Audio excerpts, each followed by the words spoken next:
प्रणाम करुछि मो मातृमा ओडिशा को जी कि भारतर प्रत्येकटी परंपरा ऐतिह्य एवं इतिहास को जोड़ी रही बंची रही जार पाद छुँची बंगोपसागर और खनिज संपद गंता घर आम पश्चिम ओडिशा एवं सबुजिमारे परि रही घंच जंगल शिमिलीपाल मझिरे हाय महाप्रभु जगन्नाथ धाम श्रीक्षेत्र धाम ठारू मात्र किछि दूर रे मिसाइल सहर बालेश्वर एक गाँव खालीना जोटी किछि नियारा पर्व एवं ओडिया ऐतिह्य को बुझी रखीचु आमे माने तो आज निश्चय जणेमी सेमती किछि ओडिया पर्व विषय रे।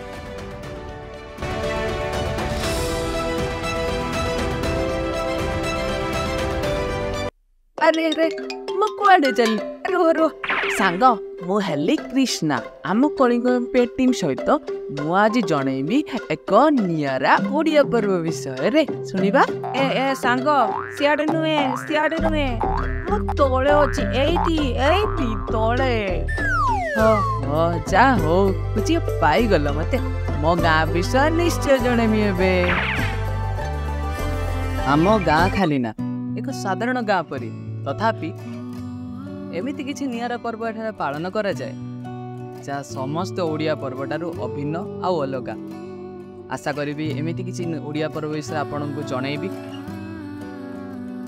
हाँ किछि तो अलगा अछि आज निश्चय आम गाँ मझिरे थिबा देवादिदेव महादेवंकर मंदिर जार अधिपति बाबा झगड़ेश्वर जे आमको ऐतिह्य आ पुरातनर परंपरार प्रमाण देइथाय। एही मंदिर ठारू बस किछि दूर रे गाँर बहु पुराणा पोखरी जार नाम हाकांड पोखरी एठी जन्म मृत्यु और खुशी परंपरा सबु किछि जोड़ी रही है आम गाँ सहित जोड़ी आरंभ हुए बाबा झगड़ेश्वर घट उठा उत्सव अर्थात अग्निघट उत्सव।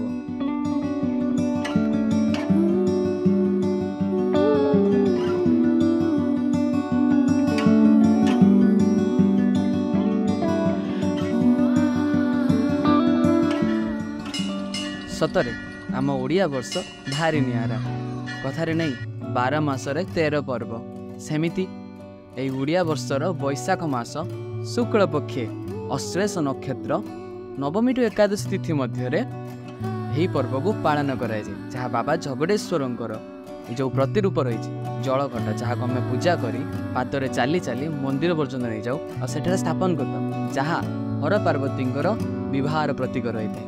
यही पर्व गाँव समस्त लोक भाग नहीं था सहित पाखपाख अंचल जो मैंने भी रही था जो मैंने मानसिक करते आसी था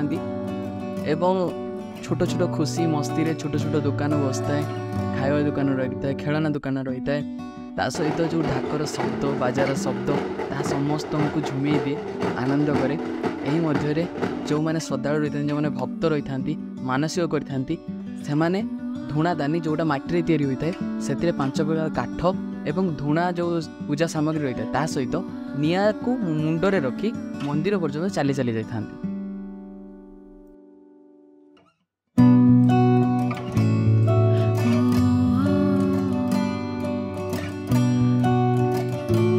मो गाँव परंपरा या सतरे नियारा एमती कहमी आपण को बुझी पारुनी लोक मैंने जो जमा होता जो मानसिक रखी था से आसता समस्त भीतर जो कथबार्ता हुए खुशी हुए आनंद रही है समस्त भीतर जो इमोशन आपण को दिशो सतरे मो शब्द ही कहीपर।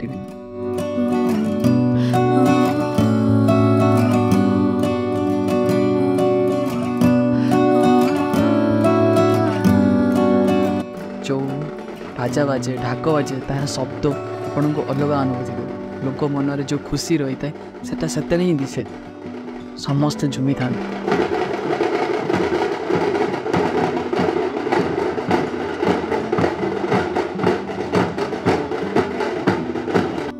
जो मैंने मानसिक रखती से चली चली महादेव मंदिर पर्यंत जाता निया गट को मथारे रखी था तापर भी से मन में खुशी थाए।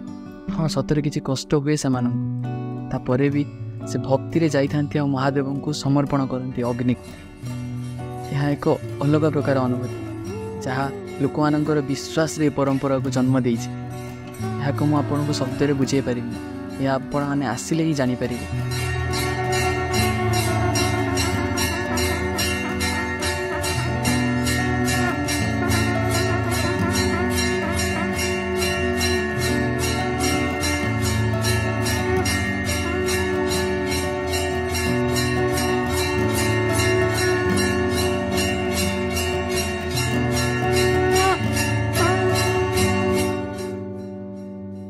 ଏତିକି କହି ରହୁଛି।